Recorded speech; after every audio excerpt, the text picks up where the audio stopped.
Yes sir, Basavaraj sir ಈಗ sir ನಾನು ಯಾವತ್ತೂ ಕೂಡ ಸರ್ ನಮ್ಮ ಜನ ಆನ್ ಗ್ರೌಂಡ್ ಏನು ಅನುಭವಿಸ್ತಾ ಇದ್ದಾರೆ ಅವರಿಗೆ ಧ್ವನಿಯಾಗಿರೋದಕ್ಕೆ ಇಷ್ಟಪಡ್ತೀನಿ ಸರ್.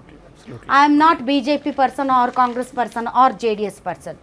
ನಾನು ಜನರ ಧ್ವನಿಯಾಗಿ ಇರೋದಕ್ಕೆ ಬಯಸ್ತೀನಿ. ಇವತ್ತು ಜನ ಒದ್ದಾಡ್ತಾ ಇದ್ದಾರೆ, ಅದಕ್ಕೆ ಕಾರಣಗಳು ಹಲವಾರು ಇರಬಹುದು. ಆದರೆ ಜನರ ಸಮಸ್ಯೆಗಳಿಗೆ ಸ್ಪಂದಿಸಬೇಕಾಗಿರೋದು ಆಡಳಿತದಲ್ಲಿರುವಂಥ ಸರ್ಕಾರಗಳ ಜವಾಬ್ದಾರಿ. ಇದರಲ್ಲೂ ಕೂಡ ಪಕ್ಷಗಳನ್ನು ಬೆರೆಸಿ, ಪಕ್ಷಗಳ ಹಿತಾಸಕ್ತಿಯನ್ನು ಬೆರೆಸಿ ಆ ಕಡು ಬಡವನ ಆರ್ತನಾದಕ್ಕೆ ಬೆಲೆ ಇಲ್ಲ ಅನ್ನೋ ಥರದಲ್ಲಿ ಮಾತಾಡೋದಿದೆಯಲ್ಲ ಸರ್, ಇದು ನಮ್ಮ ದೇಶದ ಸಾರ್ವಭೌಮತ್ವಕ್ಕೆ ಧಕ್ಕೆ ತರುವಂಥ ಒಂದು ವಿಚಾರ ಆಗುತ್ತೆ. ತಾವು ನೋಡ್ತಾ ಇದ್ದೀರಿ ಸರ್, ತಮಗೇನು ಅನಿಸುತ್ತೆ, ಕೊರತೆ ಇದೆಯಾ ಇಲ್ವಾ? ಅಲ್ಲ, ಕೊರತೆ ಇದೆ ಅಂತ ಒಪ್ಕೊಂಡು ಆಗಿದೆ. ಸದನದಲ್ಲೇ ಸಂಸತ್ತಿನಲ್ಲೇ ಪೆಟ್ರೋಲಿಯಂ ಮಂತ್ರಿಗೂ ಒಪ್ಕೊಂಡು ಆಗಿದೆ. ಇಲ್ಲಿ BJP ಮತ್ತು JDS ಕಾಂಗ್ರೆಸ್ ಇವರು BJP ಕಾಂಗ್ರೆಸ್ ಮಟ್ಟದಲ್ಲಿ ತೂತು ಮೈಮೈ ಥರ ಕೂಗಾಡೋದಿದೆಯಲ್ಲ, ಇದನ್ನು ನೋಡಿ ಜನ ಅಳಬೇಕು ನಗಬೇಕು ಅರ್ಥ ಆಗಲ್ಲ ನನಗೆ. ಪಾಪ ಜನ ಬೀದಿಲಿ ನಿಂತಿದ್ದಾರೆ, ಅವರ ನಿಜವಾದ ಸಮಸ್ಯೆ ಅದು. ನನ್ನ ತಪ್ಪಲ್ಲ, ನಿನ್ನ ತಪ್ಪು ಅಂತ ಇವ್ರು ಜಗಳಾಡ್ಕೊಂಡು ಕೂತ್ಕೊಂಡ್ಬಿಟ್ರೆ ಏನು ಅರ್ಥ ಮಾಡ್ಕೊಂಡು ಜನ. That's why we need to understand exactly what is the problem. ಏನು ಇಲ್ಲಿ BJP ಕಾಂಗ್ರೆಸ್ ವಿಚಾರಣೆ ಬೇಡ ನಮಗೆ. ಈ ಒಂದು ಪೆಟ್ರೋಲಿಯಂ ಮತ್ತು ಈ ಗ್ಯಾಸ್ ಇಲಾಖೆ ಯಾರ ಹತ್ರ ಇದೆ? ಕರ್ನಾಟಕ ಸರ್ಕಾರ ಹತ್ರ ಇದೆಯಾ, ಮಹಾರಾಷ್ಟ್ರ ಸರ್ಕಾರದ ಹತ್ರ ಇದೆಯಾ, ಅಥವಾ ಕೇಂದ್ರ ಸರ್ಕಾರದ ಹತ್ರ ಇದೆಯಾ? ವಿದೇಶಾಂಗ ವ್ಯವಹಾರ ಖಾತೆ ಯಾರ ಹತ್ರ ಇದೆ? ಕರ್ನಾಟಕ ಸರ್ಕಾರ ಹತ್ರ ಇದೆಯಾ, ತಮಿಳುನಾಡು ಸರ್ಕಾರದ ಹತ್ರ ಇದೆಯಾ, ಅಥವಾ ಕೇಂದ್ರ ಸರ್ಕಾರದ ಹತ್ರ ಇದೆಯಾ? ಎರಡು ಇಲಾಖೆ ಇರುವುದು ಕೇಂದ್ರ ಸರ್ಕಾರಗಳ ಹತ್ರ. ನಾವು ಅದಕ್ಕೋಸ್ಕರ ಕೇಂದ್ರ ಸರ್ಕಾರ ಏನನ್ನು ಮಾಡಿದೆ ಅನ್ನೋದು ನಾವು ಚರ್ಚೆ ಮಾಡಬೇಕಾಗ್ತದೆ. ಯಾಕೆ ಅವರ ಇಲಾಖೆಗಳು ಇವು ಯಾವ ರಾಜ್ಯದ ಇಲಾಖೆಗಳಲ್ಲ. ಹೌದು, ಇಲ್ಲಿ ಕಾಳಸಂತೆ ಆಗಿದ್ದರೆ ನಿಮ್ಮ ಸಪ್ಲೈಗಳು, ನಿಮ್ಮ ಏನು ಸಪ್ಲೈ ಅಡೆಕ್ವೇಟ್ ಆಗಿದ್ದರೆ, ಬೇಕಾದಷ್ಟು ಸಪ್ಲೈ ಇದ್ದರೆ ಬ್ಲ್ಯಾಕ್ ಮಾರ್ಕೆಟಿಂಗ್ ಯಾಕೆ ಆಗುತ್ತೆ? ಕೊರತೆ ಇರೋದಕ್ಕೆ ಬ್ಲ್ಯಾಕ್ ಮಾರ್ಕೆಟಿಂಗ್ ಎಲ್ಲ ಕಡೆ ಆಗುತ್ತೆ. ಕರ್ನಾಟಕ ಮಾತ್ರ ಅಲ್ಲ, ಎಲ್ಲ ಕಡೆ ಆಗುತ್ತೆ ಅದು. When there is short supply ಕಡಿಮೆ ಇದ್ದಾಗ ಹಿಂಗಾಗುತ್ತೆ. ಆದರೆ ಏನು ಮಾಡಬೇಕಾಗಿತ್ತು ಕೇಂದ್ರ ಸರ್ಕಾರ, ಏನು ಮಾಡಲಿಲ್ಲ, ಅದನ್ನು ನೋಡ್ತಾ ಹೋಗ್ಬಿಟ್ರೆ ಭಾಳ ಭೀಕರವಾಗಿದೆ ವಾಸ್ತವ. ಯಾಕಂದರೆ ನಿರ್ಮಲಾ ಸೀತಾರಾಮನ್ ಬಜೆಟ್ ಮಂಡನೆ ಮಾಡುವಾಗ ಮೊದಲನೇ ಪ್ಯಾರಾಗ್ರಾಫಲ್ಲಿ ಹೇಳ್ತಾರೆ ಜಾಗತಿಕ ಪರಿಸ್ಥಿತಿ ಚೆನ್ನಾಗಿಲ್ಲ, ಇಲ್ಲಿ ಅನಿಶ್ಚಿತತೆ ಇದೆ, ಯುದ್ಧದ ಅನಿಶ್ಚಿತತೆ ಇದೆ ಅಂತ ಹೇಳ್ಕೊಂಡು ಏನು ಸಿದ್ಧತೆ ಮಾಡ್ಕೊಂಡ್ರೆ ಹಾಗಾದರೆ? ಕಳೆದ 3-4 ವರ್ಷಗಳಿಂದ ನಡೀತಾ ಇದೆ. ರಷ್ಯಾ ಉಕ್ರೇನ್ ಯುದ್ಧ ನಡೀತಾ ಇದೆ, ಮತ್ತು ಇಸ್ರೇಲ್ ಮತ್ತು ಇರಾನ್ ಮಧ್ಯೆ ಸಂಘರ್ಷ ನಡೀತಾ ಇದೆ. ನಿಮಗೇನು ಕಣ್ಣಿಗೆ ಕಾಣಲಿಲ್ವಾ? What was my foreign minister doing? Yadukumar ಅಂದರು ಫೋರ್ಸ್ ಮ್ಯಾಜ್ಯೂರು ಫಾರಿನ್ ಇದ್ರ ಡಿಪ್ಲೊಮಸಿಲಿ ಬರೋದಿಲ್ಲ, ಅದೊಂದು ಕಾಂಟ್ರಾಕ್ಚುಯಲ್ ವರ್ಡ್ ಅದು. ಫೋರ್ಸ್ ಮ್ಯಾಜ್ಯೂರ್ ಅಪ್ಲೈ ಆಗೋದು ಭೂಕಂಪ, ಪ್ರವಾಹ, ಮಳೆ ಇತ್ಯಾದಿಗಳಿಗೆ ಮಾತ್ರ. ಯುದ್ಧ, ವಾರ್ ಅಲ್ಲ. War is not unexpected. Yadukumar, war is not. Listen to me, but it is a contract. Listen to me, let me complete. ಈಗ ಅದು ಏನೇ ಇದ್ರೂ ಕೂಡ ಇಟ್ಸ್ ಕಾಂಟ್ರಾಕ್ಚುವಲ್ ಟರ್ಮ್. ನಿಮಗೆ ನೀವು ಒಬ್ಬ IFS ಅಧಿಕಾರಿಯಾಗಿ ರಿಟೈರ್ ಆಗಿದ್ದೀರಿ, ವಿದೇಶಾಂಗ ಸಚಿವರಾಗಿದ್ದೀರಿ, ಅನೇಕ ಪ್ರಧಾನಮಂತ್ರಿಗಳಂತೂ ಅರ್ಧ ಕಾಲ ಬೇರೆ ದೇಶದಲ್ಲಿ ಇರ್ತಾರೆ. ನಿಮಗೆ ಗೊತ್ತಾಗ್ತಾ ಇಲ್ವೋ ಹೊರಗಡೆ ಏನಾಗ್ತಾ ಇದೆ ಅಂತ? ಏನು ನಡೀತಾ ಇದೆ ಜಗತ್ತಲ್ಲಿ ನಡೀತಾ ಗೊತ್ತಾಗ್ತಾ ಇಲ್ಲ ನಿಮಗೆ? How do you say it's unexpected?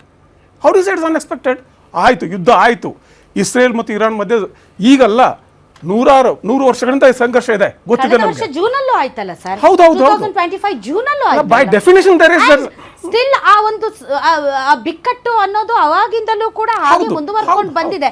And ಭಾರತದ ಪ್ರತಿಯೊಬ್ಬ ಪ್ರಜೆಗೂ ಕೂಡ ಇದು ಗೊತ್ತು, ಭಾರತದ ಏನೂ ಅರಿಯದ ಮುಗ್ಧ ಜನರಿಗೂ ಗೊತ್ತು, ಇರಾನ್ ಮತ್ತು ಇಸ್ರೇಲ್ ನಡುವೆ ಯುದ್ಧ ಆಗ್ತಾ ಇದೆ, ಅಮೆರಿಕ ಇದರಲ್ಲಿ ಇಂಟರ್ಫಿಯರ್ ಆಗ್ತಾ ಇದೆ ಅಂತ. ಯಾಕೆ ಅಂದರೆ ಭಾರತದಲ್ಲಿರುವಂಥ ಮಾಧ್ಯಮಗಳು ಅದನ್ನ ಬಿತ್ತರಿಸ್ತಾ ಇದೆ, ಜನ ಮೀಡಿಯಾಗಳನ್ನ.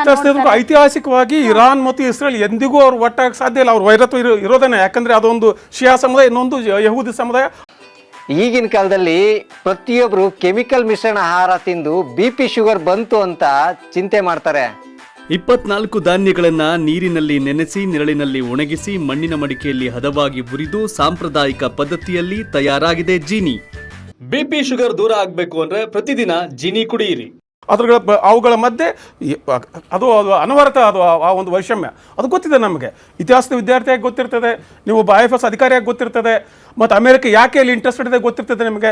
ಅಲ್ಲಿ ಏನಾದರೂ ಹೆಚ್ಚು ಕಡಿಮೆ ಆದರೆ ನನ್ನ ಗತಿ ಏನಂತ ಗೊತ್ತಿರ್ತದೆ.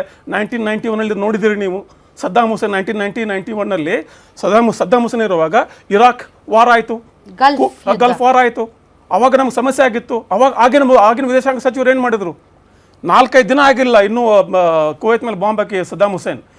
ಹಿ is the only foreign minister who to go directly and meet Saddam Hussein. ಬಗ್ದಾದಿಗೆ ಹೋಗಿ ಸದ್ದಾಂ ಹುಸೇನ್ ಜೊತೆ ಮಾತಾಡಿ, ಭಾರತೀಯರಿದ್ದಾರೆ ಕುವೈತಲ್ಲಿ, ಇಲ್ಲಿ ಬಾಂಬ್ ಹಾಕಬೇಡ, ನಾನು ಅವ್ರನ್ನ ಕರ್ಕೊಂಡು ಹೋಗೋರ್ಗು ಅಂತೇಳಿ. He came to India with Indians on the flight. ಏನಿದೆ ಫ್ಲೈಟ್ ತಗೊಂಡು ಹೋಗಿ ಇಂಡಿಯನ್ಸ್ ಕರ್ಕೊಂಡ್ಬಂದ್ರು ಅವರು. That is called something some standing. ನೀವು ಯಾರಿಗೂ ಬುದ್ಧಿ ಹೇಳೋ ಸಮತನ ಇಟ್ಕೊಂಡೇ ಇಲ್ಲ, ಆ ಒಂದು ನೈತಿಕತೆ ಉಳಿಸ್ಕೊಂಡೇ ಇಲ್ಲ ನೀವು. ಈಗ ಟ್ರಂಪ್ ಹೋಗಿ ಯಾವುದೋ ಒಂದು ವೆನೆಜುವೆಲಾ ಅಧ್ಯಕ್ಷನ ಅಪಹರಣೆ ಮಾಡ್ತಾನೆ, ನೀವು ತಪ್ಪು ಅಂತ ಹೇಳೋದಿಲ್ಲ.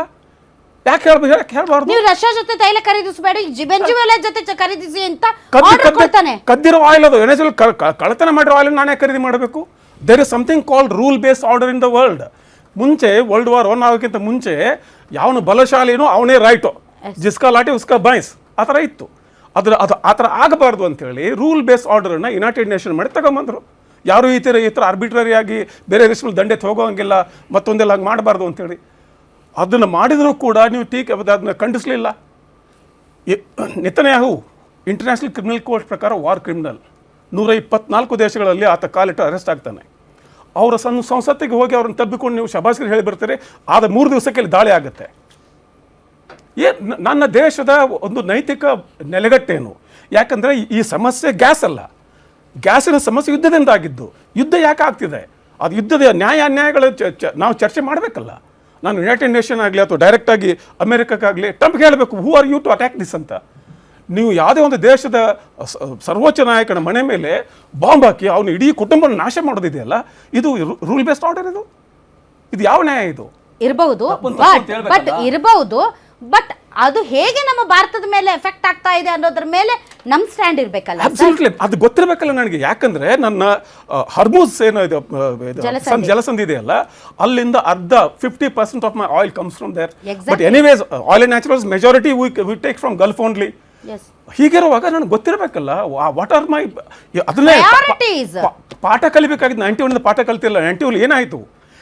89 ಬರ್ಲಿನ್ ವಾಲ್ ಕುಸಿದು ಹೋಗ್ತದೆ, ಯುರೋಪಿಂದ ನಮಗೆ ವ್ಯವಹಾರ ಬಂದು ನಿಂತು ಹೋಗಿಬಿಡ್ತದೆ, ಈಸ್ಟರ್ನ್ ಯುರೋಪಿಂದ.